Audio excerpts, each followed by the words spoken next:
My sister-in-law invited me on a family vacation, but her cruel prank at the airport triggered my past trauma and tore the family apart. I, 27 female, have been with my husband Aaron, 27 male, for 3 years. We've known each other for 6. He has an older sister, Sophie. And that's who's caused this entire commotion in the family that I'm going to talk about. So 3 weeks ago, Sophie asked me if I'd be willing to accompany her on an all-women family holiday to Spain with her, my mother-in-law, and my husband's cousin Nadia, 27 female.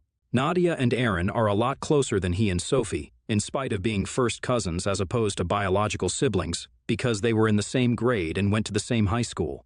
As a result, I'm a lot closer to Nadia as well. Initially, I wasn't too inclined to go on a family vacation because I didn't think it would be that fun with Sophie and my mother-in-law. But afterwards, Nadia and I had a chat, and she told me that she wanted a break, so she was willing to go and wanted me to come along too. She convinced me, and I agreed to go on the trip. Sophie was the one sponsoring the flight tickets and the stay at the hotel, which wasn't a problem for her whatsoever because she was filthy rich thanks to her husband, who's a neurosurgeon. She runs an event management company, but everyone knows that the company pretty much runs itself. She just doesn't want to come off as a socialite who doesn't work. She has a degree in literature, but she's never used it and believes that college had been a total waste of time for her, except for the part where she met her current husband through a friend of hers at a party. Aaron has told me that Sophie has been spoiled rotten by her parents ever since childhood, and whatever she wanted, she got. That has extended into adulthood, and even now, she thinks that just sulking, pouting, and the silent treatment will be enough to manipulate people into doing what she wants. It doesn't help that her husband and her parents still encourage such infantile behavior. But Aaron, Nadia, and I know when to ask her to cut the crap, so she doesn't try to behave the same way with us. If I'm being honest, I've never particularly liked Sophie, but since she's never been outright mean to me, I've put up with her for the sake of the family. Anyway, I agreed to go on that trip with her, and 3 days back, we were finally about to leave. The airport is kind of far away from my house, so I had to leave early, and I ended up reaching there about half an hour early as well. I was pretty bored while waiting for the rest of the party to arrive, so I decided to scroll through my phone instead. That morning itself, unfortunately, my phone's vibration motor stopped working, and so it wasn't buzzing whenever I received a notification like it usually does. I didn't have the time to repair it that day, so I decided I'd do it once I returned from the holiday. It was purely by luck that I had been on my phone when I received the message. I received an image from Sophie where she'd sent me the screenshot of text she'd received from a number I didn't recognize. The conversation had an image followed by a text, and once I downloaded it, I opened the image to check out the contents because it felt bizarre that Sophie was sending me the screenshot of someone else's conversation. As soon as I did, my blood froze. The picture had been clicked right outside of my house by someone who had a pair of scissors in their left hand. Within seconds, I received another message from the same number. "Tell your darling brother's wife that I'm back." Sophie followed that screenshot up by saying that she'd received this text from an unknown number a couple of minutes ago, and that she was terrified because she thought Aaron was in danger. Now, that was all I needed to go into panic mode because I actually have a history of being stalked, and it was literally the single most terrifying phase of my life. Back when I was in college, I had a stalker who would randomly click pictures of me from the back and send them to me throughout the day. He wouldn't text me on my number but would use dummy social media accounts to talk to me. He'd ask me to meet him at certain spots, but he'd never show up. I wouldn't go unarmed, and I was trained in jiu-jitsu, but even then I felt very afraid of what would happen. This went on for 2 whole months, and I didn't tell anyone because I was scared of what he might do if I did. Initially, I tried to get the guy to stop, but he texted me and told me that if I breathed even a word of this to anyone, then I'd be in big trouble. He had even sent me a similar picture from right outside my parents' house to threaten me, scissors and all. I was terrified, so I didn't tell anyone, and just kept silently praying for my safety whenever I'd have to attend classes. After the first few weeks, I stopped leaving my dorm room for anything but classes and food. Eventually, it got to a point where I refused to leave my room at all because I kept receiving pictures of myself so frequently. It was then that my roommate finally realized that something was wrong and forced me to tell her. After that, we went to the police to report this. Within a few days, an arrest had been made, and, very ironically, it happened to be a guy from the computer engineering department. He was a senior and had a history of making girls on campus feel creeped out or harassed. Unfortunately, he'd taken a liking to me, and so he started stalking me. Because he specialized in cyber safety, he was able to find out a lot about me from my social media accounts, which happened to be public at the time. He'd also simultaneously been stalking another girl who hadn't reported this for the same reasons as me.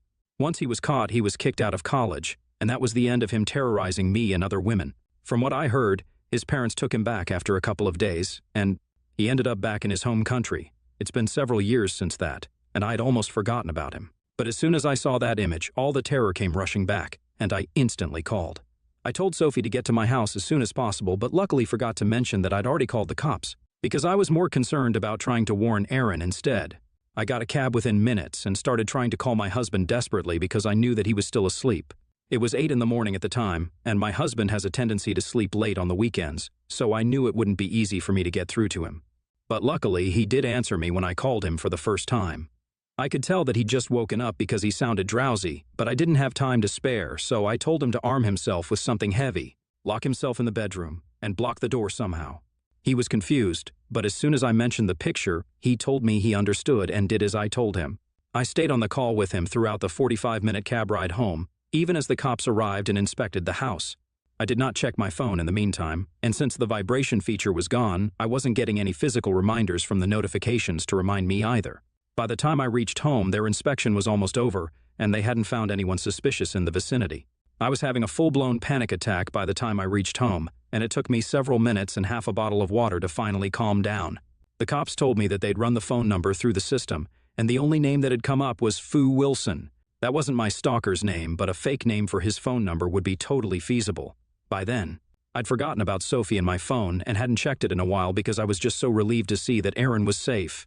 The cops who'd come to my house informed me that they'd sent 2 cops separately to track this person after the cybercrime department had traced the sender, and they were currently bringing them to the police station. Aaron and I headed over to the nearest police station. Within a few minutes of our arrival, Sophie was dragged in by 2 cops while she sobbed violently. I think most people have been able to guess what happened by now, and yeah, it's exactly what you guys think. For whatever reason, Sophie had thought that it would be a good idea to pull a prank on me this morning, just to mess with me a little before our trip. She'd met a friend of mine from college for work a couple of days back, and of course, I'd come up while they were discussing families. Once they discovered the connection, my old college mate told her all about my stalker in college, which was something I'd become very popular for. I'm not bragging, but after the stalker incident, my popularity among the students and teachers alike had pretty much skyrocketed, because everyone likes a good scandal. I never thought it was fun to be pointed at and whispered about, but people had remembered, and I guess we're still talking about it. After finding out about my past stalker, Sophie had decided that she was going to prank me on the morning of our flight, and it'd be fun. So she'd used a phone number that she'd taken up a couple of days ago under a fake name, just for this purpose. To text herself an image that she'd clicked a few days ago right in front of our house with the scissors and an outstretched arm. Of course, now that I paid attention to the hand that I saw in the photo, I could tell it wasn't a man's hand at all. But she'd made the effort to remove her nail paint, so when I received that picture the first time, it was hard for me to tell while being so panic-stricken at the very idea. The fear had messed with my mind, and I'd missed a lot of important things that hinted at this being a prank. But at the end of the day, it didn't matter. It had been a traumatic thing for me back in college, and the thought of going through that again really scared me, especially when Aaron and his safety were at risk. It wasn't fun at all and ended with an embarrassing visit to the police station, where she was let off with a warning. Aaron and I ended up wasting our time and energy worrying about the return of my stalker when we had nothing to worry about. I was beyond angry when I left the station and just let her have it. I must have screamed at her for more than 15 minutes, and by the time I was done, she was bawling again. But I didn't care. She tried to make a mockery out of something that was a really traumatic and scary experience for me, and because of her own stupidity, she'd landed us all in an embarrassing situation, so she could cry her tears all she wanted. But I wasn't going to feel even an iota of sympathy for her. Aaron and I drove back home that day, and on the ride back, I told Nadia all about what had happened. Even she ended up canceling the trip because, let's be real, nobody wants to hang out with someone like Sophie after they go above and beyond in their stupidity. That entire day, I did nothing but try to calm my nerves because it had been a crazy morning, and I still hadn't gotten over the stalker scare. The threat had felt very real at the time, and even after finding out it wasn't real, it was very difficult for me to shake off the fear because it had been the darkest time for me when it happened back in college. I'll admit I was still pretty spooked by it. That day, I didn't talk to anyone apart from Aaron and a little to Nadia. I didn't get any notifications either because I turned my phone off for the day. I'd had enough. It was only 2 days ago that I found out that my mother-in-law and Sophie had pretty much filled my entire inbox with their messages regarding how I had been the one to overreact at a silly little prank, and that it had been cruel of me to tell Nadia to back out of the vacation as well. I hadn't even told Nadia not to go on the trip. I just told her about what Sophie had done. The decision not to go on the trip was hers alone, and I had no part in it. Apparently, Nadia and Aaron had turned everyone against Sophie. And now nobody in the family wanted to speak to her after what she'd done, including my own father-in-law, her dad. My mother-in-law and Sophie think that I'm the one behind this, but I hadn't even told anyone about what had happened. I couldn't have, because I didn't even use my phone that day. It was all Nadia and Aaron who'd informed the other cousins, and generally just the younger folks of the family, who are now cutting Sophie off. They think that I'm the one who now owes Sophie an apology because what she did was just a harmless prank. But what's happening to her is real and hurtful. She's being cut off by her own family, and that's why now she's the victim here. I spoke to Aaron about this after I read their texts, and he told me that there's no reason for me to feel sorry for her at all. Neither he nor Nadia feel sorry for telling everyone else about this. What she did to me was undoubtedly cruel and not just a harmless prank. It would have been harmless if it didn't trigger my past trauma to the point of making me unable to think or do anything else for an entire day, but we all know the mental toll that it took on me. I agree, because it wasn't harmless at all. I had been paralyzed with anxiety for one whole day because of what she did, so now she deserved every bit of this. Plus, she didn't even apologize to me and just kept crying, so I don't know why she even expected me to feel sorry for her when she didn't feel sorry for me. I think that's very hypocritical of her, but I don't expect any less. After I read the text and spoke to Aaron about it, I was just going to ignore her because I had no intention of wasting my own time by speaking to her and trying to reason with her. But she just kept texting me again and again. It was clear that she was just trying to make me feel guilty about what had happened, and I knew that she fully believed that she could manipulate me into apologizing and getting the family back on good terms with her again. It just got on my nerves after a while, so in a moment of frustration, I actually ended up responding to her. I texted her back saying that I was glad that she'd chosen to play such an insensitive and cruel prank on me, because that just revealed what an awful piece of work she was to everyone, and she only had herself to thank for the situation she was in right now. I also told her that I had nothing to do with the other relatives cutting her off, but I wish I did, because then I'd have the satisfaction of knowing that I'd helped in cleaning up the trash from the family. I ended the message by saying that she was as much of a pig on the inside as she was on the outside, referring to the fact that she was slightly on the chubby side. I'm not. Generally someone who judges people by their bodies, because I have been bullied for my own body in the past for being excessively skinny. But here, I just wanted Sophie to feel bad. I knew she was insecure about her weight, so that's where I chose to hit her because I knew it would hurt. I don't know if I was too hard on her, but I did feel good after I sent that message. I tried very hard to keep my opinions to myself and my temper under control. But she just kept texting me and went on pushing and pushing until I finally lost it. So I replied to her and called her trashy because that's how I felt about her after the prank she tried to pull off. I used to tolerate her earlier despite her spoiled and insensitive behavior, but this was way beyond my tolerance. Now, I kept my phone aside after sending her that text and tried to distract myself by watching a movie. I only came back to my phone after 3 hours. When I finally checked my messages, there was a new message from Sophie, where she said that she considered me a good friend of hers all along, and that's why she'd expected me to forgive a tiny mistake of hers without her having to beg for forgiveness, since it was implied that she was sorry. I don't know what that means, but I guess that made sense to her. Then she said that if I was just going to be rude to her, then I shouldn't have replied to her at all. Instead of going out of my way to be horrible and make her feel like crap, I should have just ignored her like I was earlier. But I chose to be cruel just to hurt her, which made me just as trashy as her. I don't like Sophie much, but she does have a point, I guess, and maybe I shouldn't have said the things I said. I was just really angry with whatever she'd done, and the way she was still trying to pin the blame on me instead of accepting that she screwed up was making me feel even angrier. She's the one who kept pushing me by trying to gaslight me into believing that this was somehow my fault, and I just couldn't take that, so I guess I went a little too low. The only thing I feel bad for is shaming her for her weight because I know how bad that feels. However, I still don't think she has any right to even approach me and demand an apology after what she did to me. If she'd just been a decent person and owned up to her fault, maybe we wouldn't be here at all. Aaron doesn't think I should apologize because she deserved to be called out. She'd hurt me first, and then continued to try and hurt me by gaslighting me and manipulating me by insisting that she was somehow the victim here. He doesn't think I should even feel sorry for her. Nadia, on the other hand, does think I was a little too hard on her. So, I'm divided right now and have no clue on how to go about this.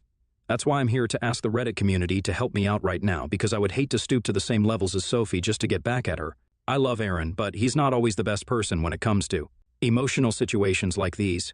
I also love Nadia, but she's a little too emotional, unlike Aaron.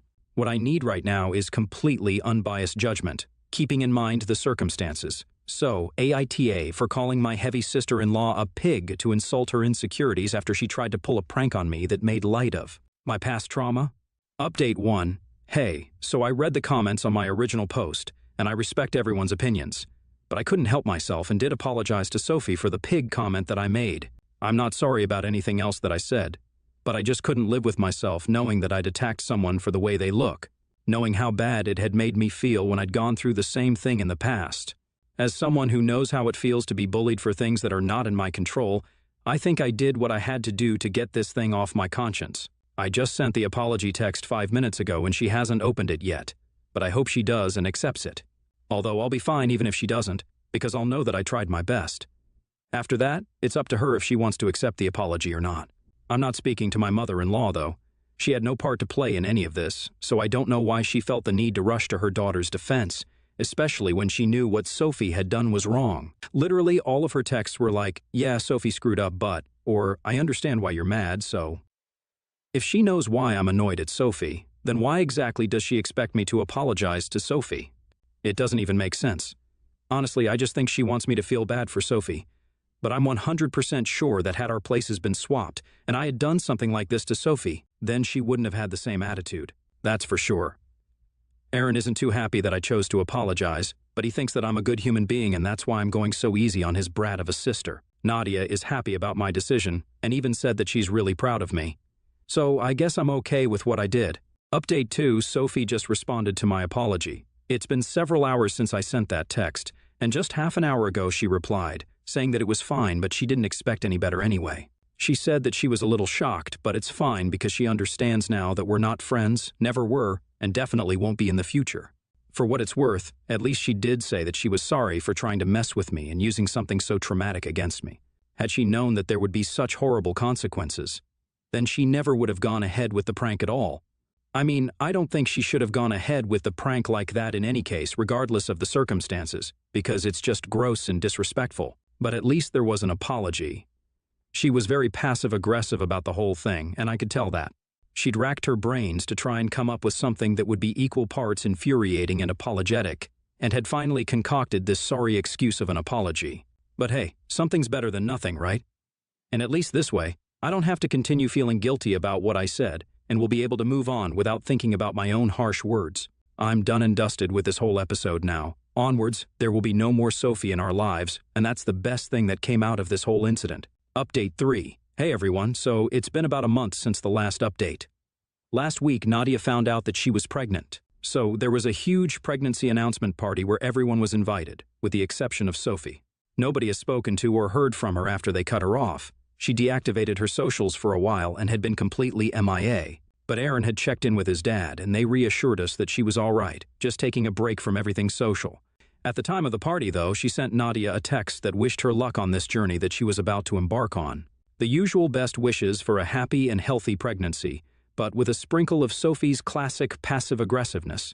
She probably couldn't resist the opportunity to become the talk of the town, since there was finally a huge family event that she'd been excluded from. And so, she'd sent Nadia a holier-than-thou message about how she wished she could be there with her on such a happy occasion but couldn't because of prior commitments, completely ignoring the fact that she wasn't invited. She said that she would have loved to see me, Aaron, and the other family members once more, but she'd learned to put herself first and was trying not to let other negative energies bring her down, referring to us because apparently we were the negative ones here and not her. It was just a load of baloney, and we had a good laugh about it while reading that message. We didn't give it the satisfaction of becoming the hot topic at the party either, because we kept that text to ourselves and didn't tell anyone else. It was just ridiculous how badly she wanted to be a part of things but wouldn't apologize at all. She can choose to suffer in silence, but clearly that's too much for her to handle. We'd really thought that she'd changed for the better after her social media detox. Maybe she'd introspect and become a better person. But nah, she's still Sophie. Good for her, I guess. At least we were entertained by her wonderfully hilarious text.